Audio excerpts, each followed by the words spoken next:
I don't know what it was like in your session, but in our session here, we had a pretty good debate about a topic which probably is so broad, you don't really know where to start or end it. But Rick did a very good job at that, so we'll have him on last. However, perhaps, Seema, you could take us off and tell us a little bit about what you thought as a team was an adaptive city. Okay. And what the next steps might be for the next session, please. Okay, we didn't discuss the next steps, but I can certainly tell you that we went around in a little bit in circles of trying to adapt to finding the answer to what the adaptive city might look like. And we thought about it in terms of both short-term and long-term adaptation. So if we were looking at how a transportation network might be what it is today, we think that that's an evolution and an adaptive process in itself.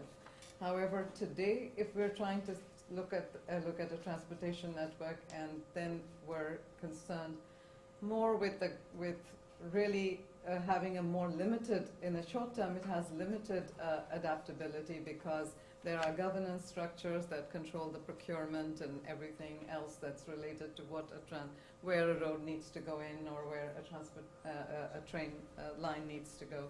So it's become a lot more, lot less adaptive in the short-term sense of things.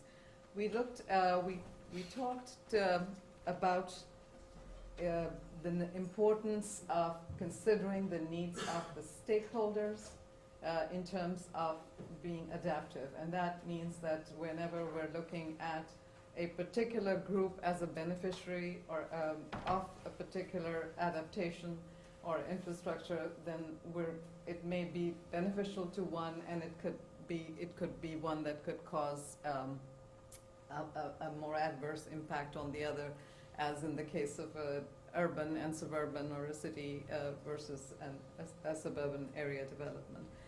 We then also looked at the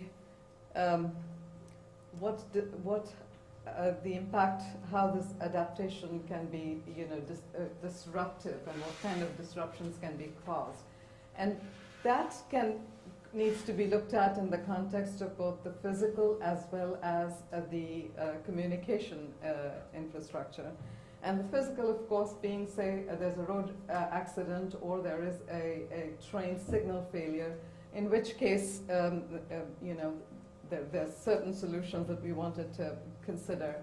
But there was the other aspect that we looked at where, say, a stock exchange or the broadband failure, which if some of you remember, that cut off all of a cable line that was disconnected between the West and all of the Middle East a few years ago, and there was a complete blackout with all our offices across the world. That kind of a failure then means that we've lost all of the smartness and interconnectivity and everything else. So what was the solution for such physical and communication failures?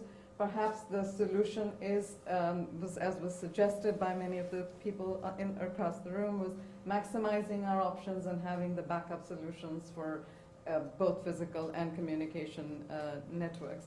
We did go back to the example that Colin had introduced on the bikes, and what could be done perhaps was to look at a more system-wide approach for those, so that maybe going uphill could be a way to motorize those bikes or things like that. But again, the whole question was that are we then really foregoing the sustainability aspect, which in turn is that cycle of sustainability and smartness and adaptive city. So I think those were the main points of our discussion. Before you sit down, could I ask you, when you think about adaptive in your group, is it more about the resilience of the city, or is it the way that the city adapts to its denizens as it changes? Which was it? I would have to say there was some division in there. There was a lot of talk of resilience and redundancy, and then there was the talk of just adapting to the situation. I see. Correct me, group, if I'm wrong here. Was she right, group? I think just one point that's worth kind of adding adding to that very nice summary of the discussion, and that was really about the diversity of people that we're adapting for. You know, if we focus in on one particular kind of stakeholder group, if indeed you can start to cluster people, then you end up possibly adapting and maladapting to other groups. And so recognising the diversity of people as well as the services that they demand in the cities is a real complex challenge. So just for the recording, Richard Dawson had pointed out that because there was a large group of people that one was trying to adapt to, one positive impact on one group can have an adverse impact on another. In the end, we should be able to have some metrics that help us understand what is the ROI of this whole system. Right? That's where data comes in. Thank you very much, Seema. Shane, perhaps you could tell us a little bit about the personalisation and how different was that from this adaptive idea? Yeah, we took a different angle, I believe. So what are the opportunities of data and crowdsourcing? And we had a really interesting group, I thought, you know, from service designers to Chet being involved with the city planning processes and the future museum models, right? You know, which is and you know, all fitting into how we can develop some of the scenarios and use cases that we didn't really get through to developing. I think that can follow in the next session. But in essence, you know, the discussion was very wide-ranging as it could be, and got tied into really, you know, some of the privacy issues, the issues with data, and just this avalanche of it and what it means. And we could spend all that time questioning the rights and wrongs of that, but being sort of optimistic about what the opportunities, the new data flows can mean for our personal experience of the city. And that comes into two regards, really, I would say. Our own personal experience as we go about our daily lives, but also our ability to engage in our civic communities. And currently we discussed a number of, you know, examples, experiences that we've all had, where actually that there is this broken link at the moment between engaging with our communities, whether that's with authorities or with others, and that broadens to, you know, communities of interest beyond just a local community or a city boundary. Now, on a particular interest, so it affords us a network society, a smart society, and the data flows that come from that can afford us, you know, some real opportunities to be able to find, you know, new ways forward to create a better personal experience. There are good examples, you know, in the example of getting a good personal experience from things like Songkick or even Amazon. You know, we're actually getting some personal utility out of those recommendations, that flow of information, and the other side of that then is those that are perhaps misappropriating or using data for services that we weren't even aware of, and that's the counter to that. But so we're going to explore the next side about the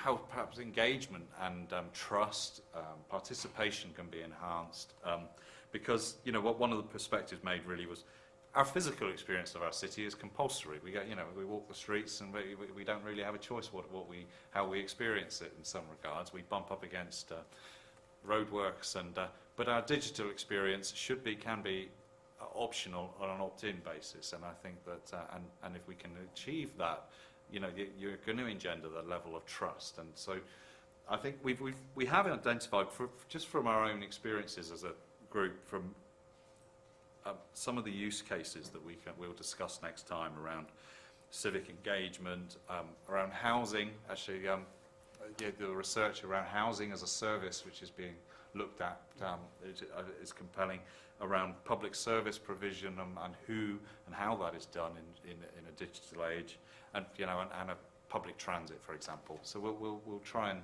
hone in on those in the next session. Shane, could I ask you, is there a way to net out what is the meaning of a personalised city? what are the functions that the personalised city performs to make it a personalised city? And what is the objective of the group? Or are you starting to work that out? Yeah, I mean, we're starting to work that out, but you know, the central thing is that the objective, it is somehow enhancing to the way we want to go about our lives, and so there's the two angles of that. Just our, you know, how we go about a day, and making that much, you know, better, more informed, but also how we can participate, you know, locally. There's a gap there, and there's a real, I believe, that there's a willingness for a broad set of the population to engage much more in their communities, and finding the means to do that is one way that can be done much better. And perhaps between yourself and Seema, you guys can figure out which part is in which section. Yeah. Thank you. Marjan, please. Support. Yeah, can we do it together?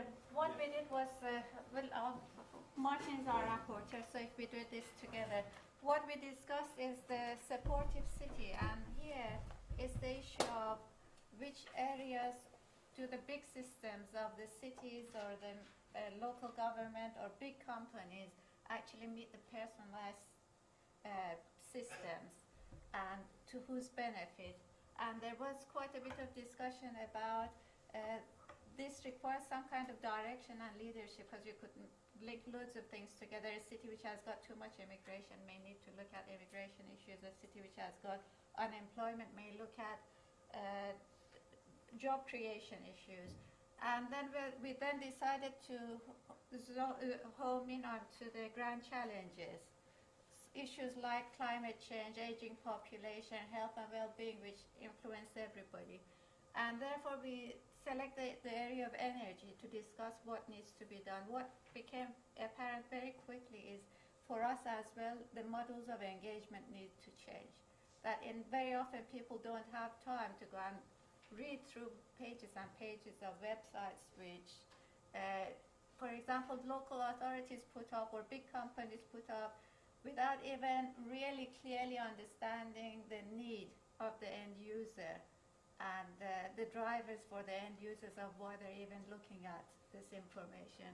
And we need a lot more interactive, but also in many cases faster interaction at the point of need, which we haven't got presently. Then we said then in terms of these systems, let's look at three systems. One is one which starts from a personalized system to a middle level, which is a half-half, and then one which is more centrally driven. So for the personal system, we used a good example of some system which has been developed in one of the universities, which is a system which you, for the home users, for domestic, which you plug into your energy supply, and it actually learns the behavior of the people living in the house, and then takes control and automatically manages and improves energy utilization, optimizes energy utilization, and it's shown to, on average, reduce the energy consumption by 15%, because that's an area where most people don't know much about, they probably don't even want to know a lot about. Then we moved to a community-based system, which was to do with how do you marry the small system with a larger system, and we thought about the need for some kind of community neighborhood-based systems, which would deal with, first of all, somewhat distributed energy, some kind of a local generations, but also maybe working with the energy companies to combat the peak demand times, etc. And then none of the software or the interconnections of such systems exist at present. But then on top of that, the issue came that culturally many people may not care, and therefore how can you influence from a top level and leadership level, how can you influence cultural values of the people? And finally, on the large scale, we had the scenario of this introduction of the smart meters, which the energy companies are actually putting into the houses. And actually, Colin gave a good example of the end user not understanding the value of these, for one thing, but for two, they seem to have actually risen the energy costs of the household. So it's probably recorded things better, but also at the same time the energy costs have gone up, and people are relating this to the introduction of the smart meters. And how, in this particular case, first of all, the energy companies don't really understand the needs of the people. They also don't understand the values of the people who wants to really reduce their energy use quickly, and who are the sort of climate change warriors, who are the next generation. So the the value curve is not understood at all. And so the interconnection between this central initiative and the people is not well understood. Yeah, I mean, just to add a few little riders to what Marjan's been talking about, one of the things we felt was really important was that these systems are comprehensive and comprehensible, intelligible to the user, and that level of transparency just isn't there at the moment. So you can't expect the end user to really comply with these systems, or to even have an idea of what the stuff that's being presented represents.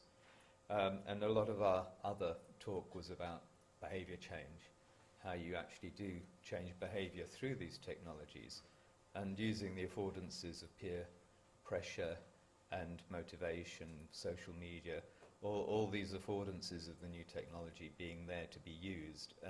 So a lot of the debate was about top-down, bottom-up approaches, and how sometimes the bottom-up is more effective because it's voluntary.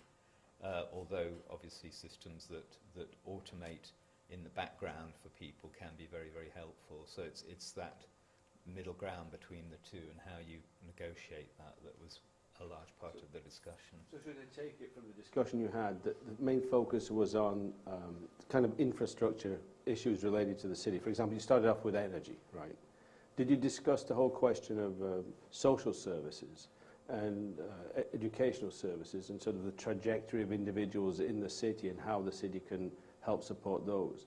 I mean, you seem to have gone to a fairly degree of depth on the Well, first. we thought by digging into one subject we'd get Absolutely. more out, but obviously the issues that were raised about nature of participation in these technologies, and who has the control and for whose benefit were the key issues, and we did identify very strong conflicts between commercial interests and citizens' interests at every level. Yeah, that was a very important one. That's a good and point. the big system, that there are commercial conflicts.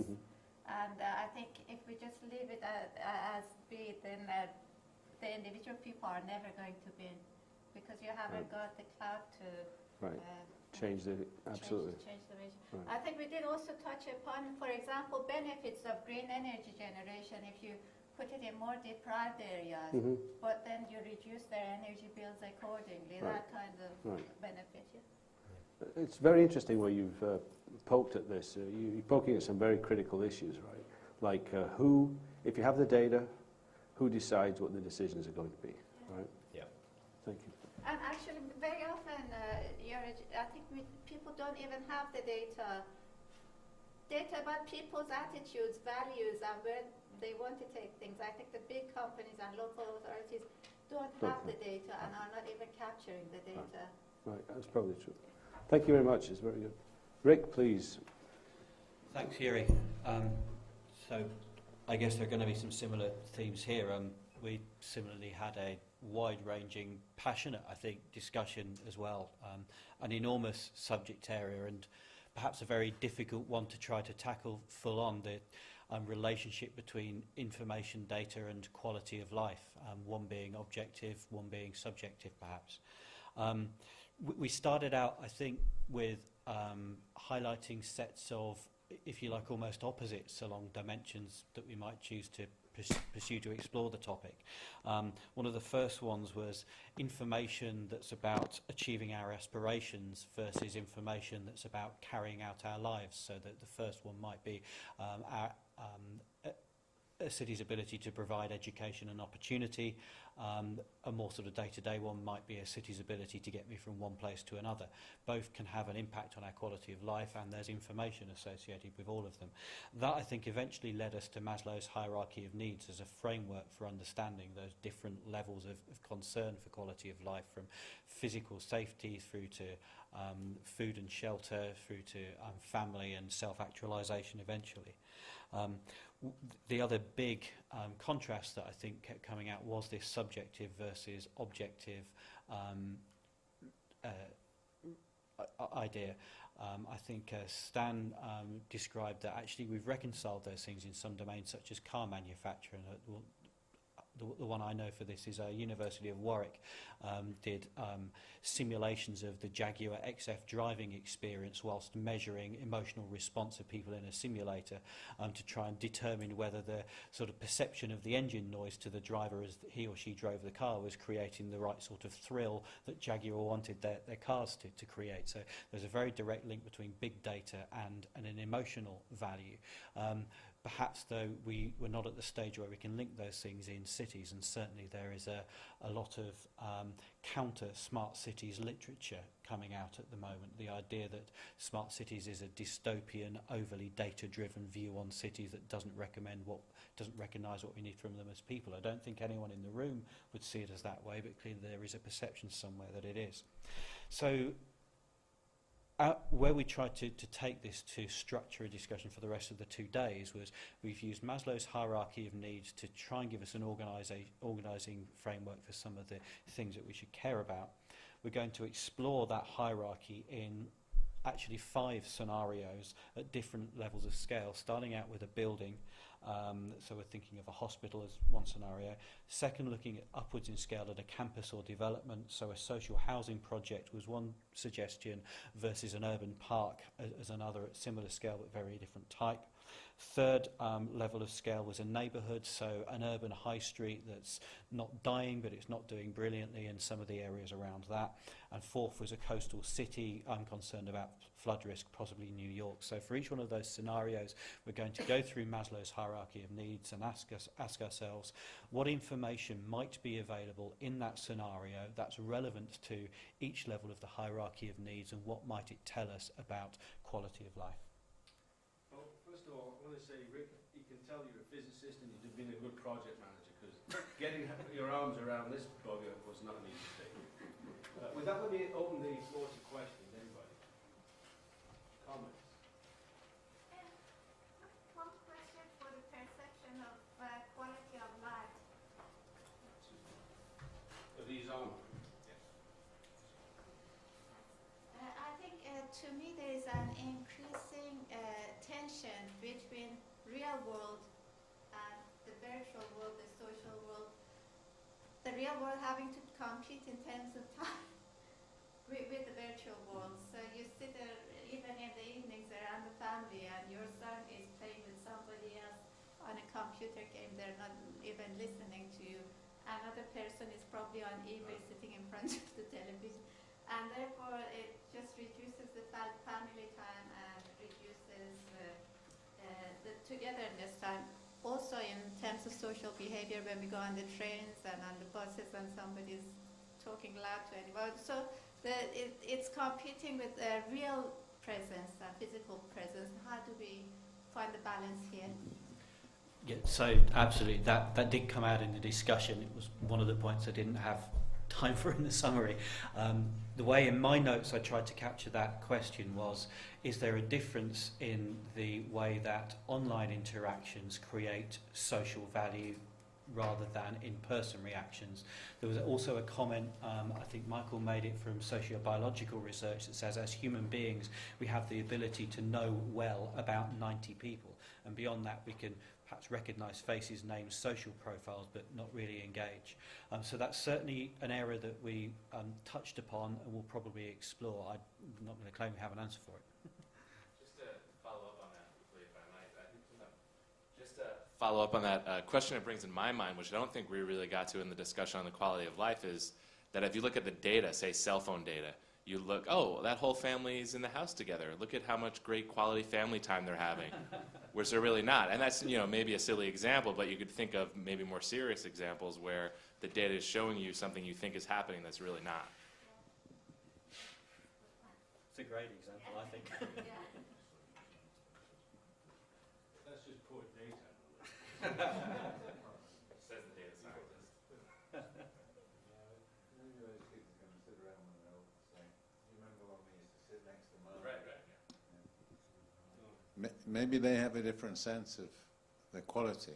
I don't really know. I have much the same experience as you. But maybe those kids, when they're old, will say, do you remember when we used to sit next to Mum and we'd all be doing different things? Maybe they still enjoy being here simultaneously in a way that's more difficult for older generation.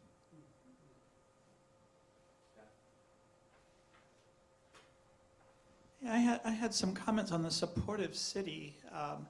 That might be cultural differences in what a supportive city would be. So if I were in Japan and you were giving me reliable nuclear energy to make my home smarter or my neighborhood smarter or my city smarter, and you were doing it with the best nuclear power plant in the world, that might be a very supportive city in the sense you defined it, but I might vote to turn off the nuclear power plant.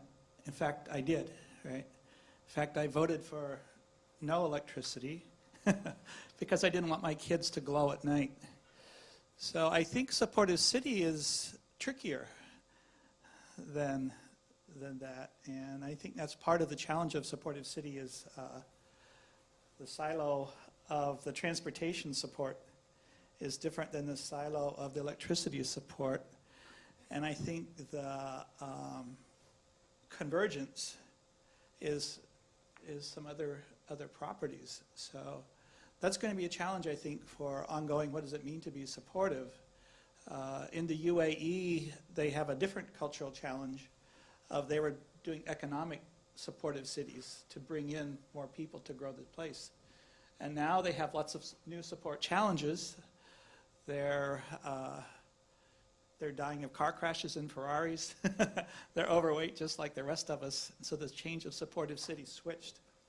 And so that's more, I think that's part of the adaptive city. Yeah, So these the tie together in leadership interesting issue is ways. important. These topics will tie together. Well, I believe it's time to consume vast quantities. We'll welcome you back here at 1:30. Thank you. Thanks for the panel. Give them a round of applause, please.